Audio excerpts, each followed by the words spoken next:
पंचायती करे वाला चुनाव नहीं है, ई कोनो दू परिवार के झगड़ा मिलवे वाला चुनाव नहीं है, ई संविधान कानून एन बनवे वाला चुनाव है।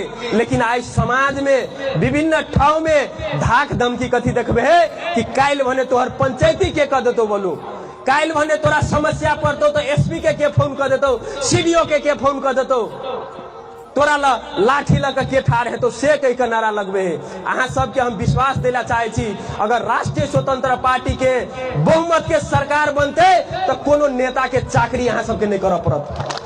एसपी कार्यालय या सीडीओ कार्यालय गरीबो जनता के लागी काम करते, गरीबो जनता के पक्ष में खड़ा हेते, देश में सुशासन कायम हेते। केनो नेता के घर में जाकर चाकरी क न्याय नहीं, निष्पक्ष न्याय सीडीओ कार्यालय एसपी कार्यालय जका अदालत करते, अदालत में राजनीतिक भर्ती बंद हेते, सीडीओ कार्यालय में राजनीतिक जे चल खेल होए है दलाली होए से बंद हेते, एसपी कार्यालय में दलाली बंद हेते।